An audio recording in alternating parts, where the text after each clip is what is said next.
حبا في رسول الله. شوف الحلقة دي للآخر وانشرها وهتعرف ليه. علشان تعرف أصل الحكاية تابع معايا.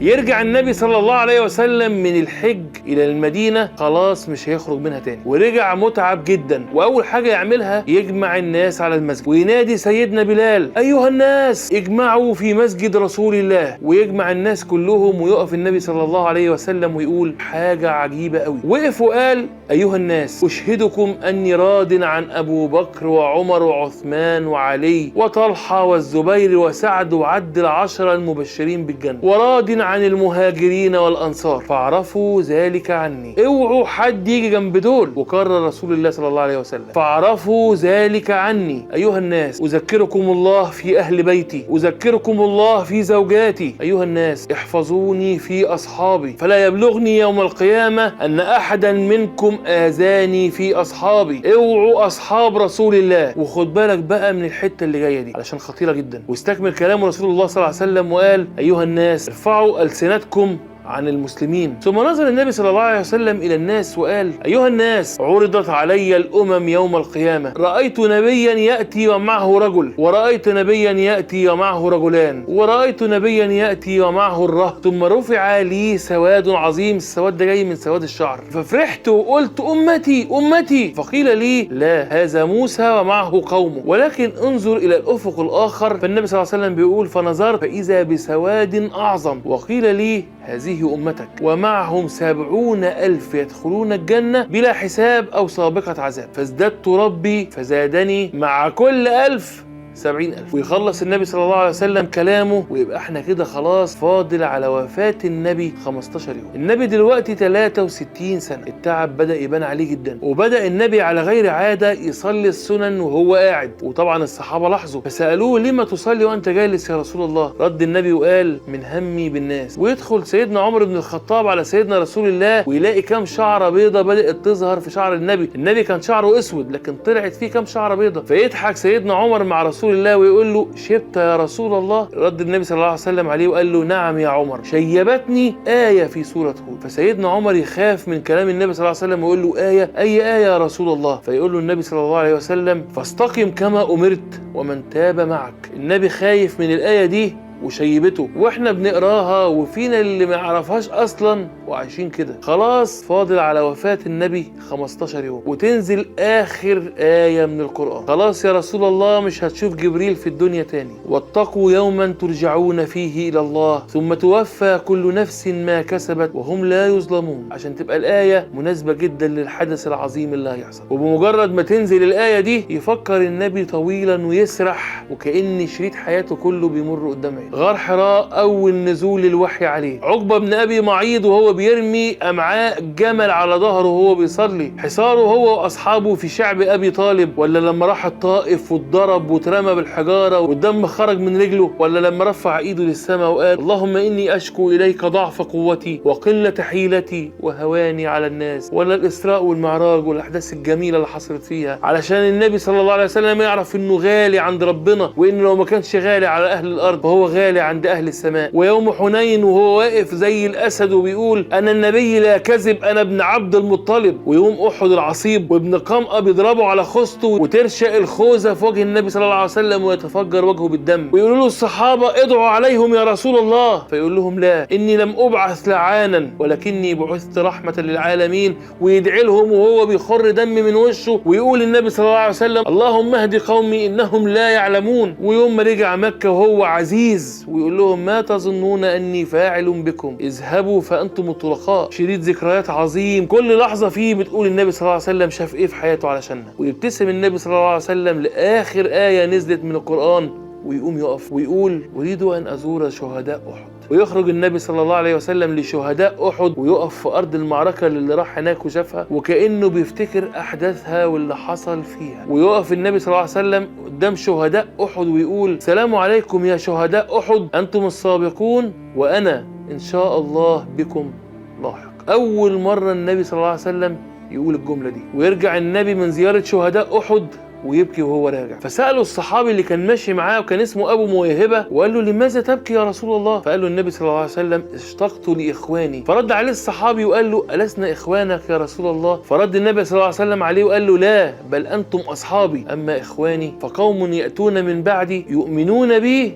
ولم يروني، اشتقت إليهم فبكيت. ويقول النبي صلى الله عليه وسلم لأبو مويهبة أريد أن أزور البقيع، فيدخل سيدنا رسول الله البقيع ويسلم نفس السلام على أهل البقيع، ويرجع النبي صلى الله عليه وسلم وتاني يوم وخلاص فاضل 14 يوم على الوفاة، ويمرض النبي مرض شديد ويجي على نفسه ويفضل 10 أيام يصلي بالناس وهو متعب جدا وبيتسند على الصحابة، لكن آخر 4 أيام في عمر النبي ما يقدرش يصلي بالناس خلاص، فيجمع الصحابة ويقول لهم مروا أبا بكر فليصلي بالناس، ويصلي أبو بكر بالناس. وفجأة كده والنبي في حجرته وهو سامع أبو بكر بيصلي بالناس، فالنبي صلى الله عليه وسلم يلاقي نفسه قادر فيخرج على الصحابة. أبو بكر الصديق لمح رسول الله صلى الله عليه وسلم فعايز بقى يرجع لورا علشان النبي يخش يصلي بيهم، فشاور له النبي صلى الله عليه وسلم ابقى مكانك. ويقف سيدنا رسول الله صلى الله عليه وسلم لأول مرة ورا أبو بكر ليأتم به، ويصلي النبي صلى الله عليه وسلم خلف أبي بكر جالس. وبعد ما الصلاة تخلص سيدنا أبو بكر يسأله يا رسول الله لما لم تتقدم يا رسول الله؟ فيرد النبي صلى الله عليه وسلم ويقول له إن الله عز وجل يأبى أن يقبض نبيا من أنبيائه إلا بعد أن يؤم برجل من أمته، لازم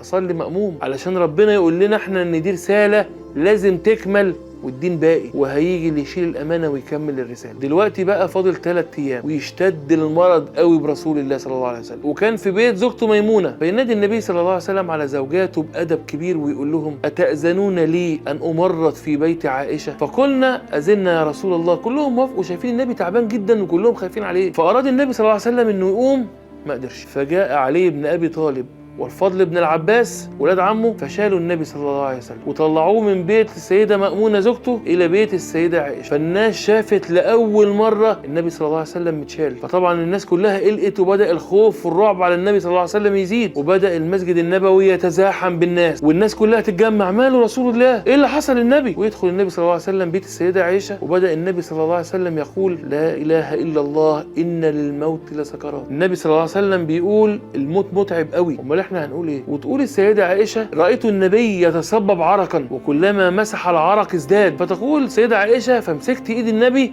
امسح بها العرق. فسالوها قالوا لها لما لم تمسحي بيدك، انت بتمسحي بايده ليه؟ فردت عليهم وقالت لهم لان يد النبي اكرم من يدي. وبعدين السيده عائشه بتقول فتذكرت دعاء كان يدعوه النبي صلى الله عليه وسلم لكل مريض يزوره، كان يضع يده على راسهم ويقول اللهم رب الناس اذهب الباس اشفي وانت الشافي لا شفاء الا شفاءك شفاء لا يغادر سقما. فبتقول السيده عائشه وضعت يدي على راس النبي صلى الله عليه وسلم وظللت ادعو بهذا الدعاء، فالنبي راح شايل ايديها من على راسه قال لها لا يا عائشة هذا الدعاء لا ينفع الآن، كان ذلك في وقت المدة لما كان لسه في باقي في العمر. فتقول السيدة عائشة فعلمت أنه ميت. وخلاص تيجي آخر ليلة لرسول الله في الدنيا، وبدأ الصوت في مسجد رسول الله يعلى ويعلى، ماله رسول الله ما بيخرجش خالص، تعبان، شفناه متشال، النبي عيان. الهمهمات زادت قوي والصحابة كلهم اجتمعوا في مسجده، وسمع النبي صلى الله عليه وسلم وهو في حجرته صوت الناس عالي، فسأل ما هذا؟ فردوا على النبي صلى الله عليه وسلم وقالوا له يخافون عليك يا رسول الله، فقال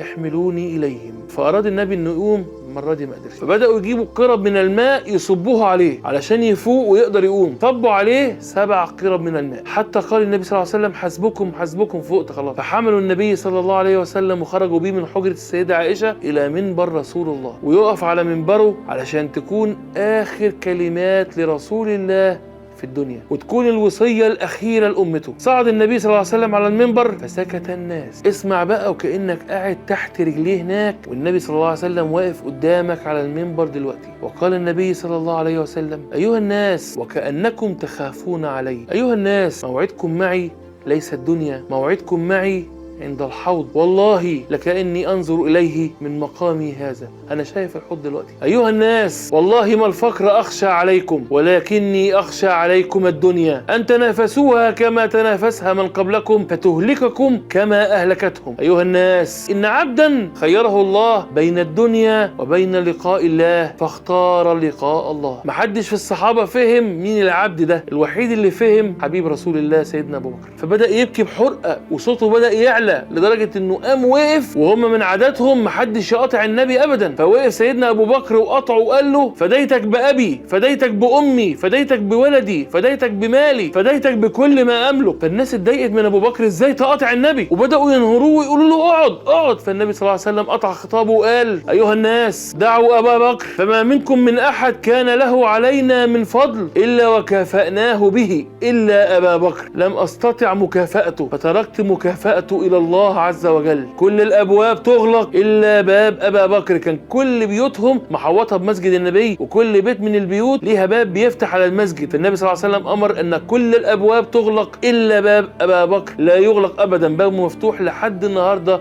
في المسجد النبوي. ويقول النبي صلى الله عليه وسلم ايها الناس من كنت قد جلدت له ظهرا فهذا ظهري فليقتص مني. النبي خايف على حقوق العباد. ومن كنت قد اخذت منه مالا فهذا مالي فليقتص مني. ومن كنت قد شتمت له عرضا فهذا عرضي فليقتص مني، فاني احب أن ألقى الله نقيا. النبي خايف من حقوق العباد صلى الله على محمد صلى الله عليه وسلم. راح واحد واقف وقال له لي عندك 3 دراهم يا رسول الله. فالنبي صلى الله عليه وسلم قال له جزاك الله خيرا، أعطيه يا عباس 3 دراهم. وراح قايل النبي صلى الله عليه وسلم أيها الناس الله الله في الصلاة، الله الله في الصلاة، الله الله في الصلاة، وظل يردد هذه الجملة حلفتكم بالله حافظوا على الصلاة. ثم قال أيها الناس الله الله في صلة الأرحام، الله الله في النساء، أوصيكم بالنساء خيرا. وراح قايل آواكم الله، نصركم الله، حفظكم الله، ثبتكم الله، أيدكم الله، رفعكم الله. ويملي النبي صلى الله عليه وسلم عينه من المسلمين ويبص لهم لآخر مرة أيها الناس أبلغوا مني السلام لكل من تبعني من أمتي إلى يوم القيامة، سلموا لي على كل المسلمين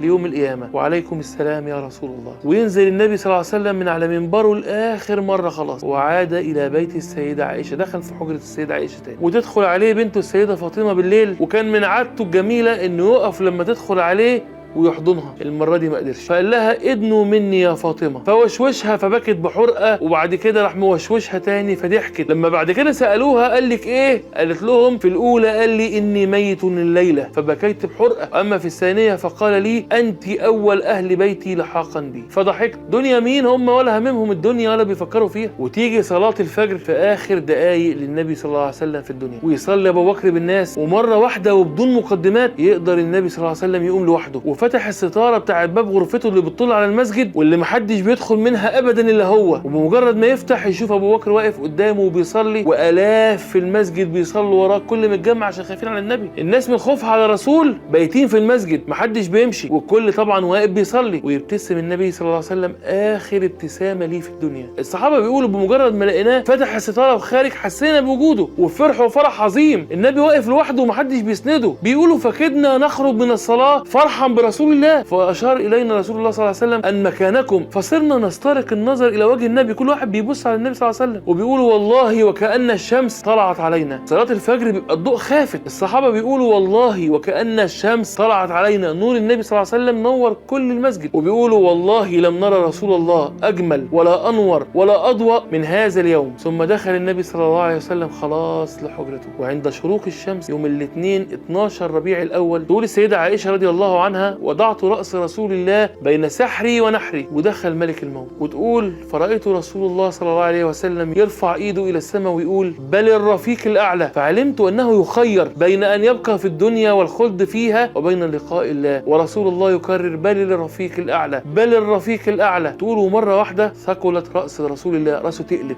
وسقطت ايده، فعلمت أنه مات. وتبكي السيدة عائشة وتخرج على الصحابة في المسجد النبوي من نفس الباب اللي متعودين النبي اللي يخرج منه، وهي بتبكي بحرقة وبتقول مات رسول الله، مات رسول الله. بكيت كم مرة علشان وحشك النبي صلى الله عليه وسلم. واقتضيت بيه ازاي؟ طب عرفت ايه عن النبي صلى الله عليه وسلم؟ طب اخر مرة اتكلمت عن النبي صلى الله عليه وسلم قلت ايه؟ ولا ما اتكلمتش عنه خالص؟ ولا ما تعرفوش من اساسه؟ حب النبي مش انك تشتري حلاوة المولد لاولادك، ولا تشتري العروسة لخطيبتك، ولا بوست ديني حلو كده على الفيسبوك وانت بتجري على النبي صلى الله عليه وسلم. يوم القيامة هيسألك سؤال واحد، عملت ايه لامتك؟ هتقول ايه؟ ويا اعلاميين ويا اصحاب السوشيال ميديا يلي ما بتجيبوش برامج دلوقتي غير عن الهلس والحاجات الغريبة غريبة، وفلانة عملت وفلان سوى، ومين طلق مين ومين راح فين. عرفوا الأجيال من هو رسول الله، واعرف إن الدنيا بكل كراسيها وفتنتها ومناصبها وجمالها وستاتها وساحلها الشمالي وقصورها وعربياتها مش باقية لحد، وكل هيموت ومش هيبقى للبني آدم غير عمله بس. خد بالك إن النبي صلى الله عليه وسلم اتولد ساعة شروق الشمس عشان ميلاده ينور الدنيا، ومات ساعة شروق الشمس علشان الرسالة مستمرة وموته ما انتهتش. المهم بقى انت دورك فيها ايه؟ هيفضل نبينا وقدوتنا وحبيبنا سيدنا محمد اعظم مخلوق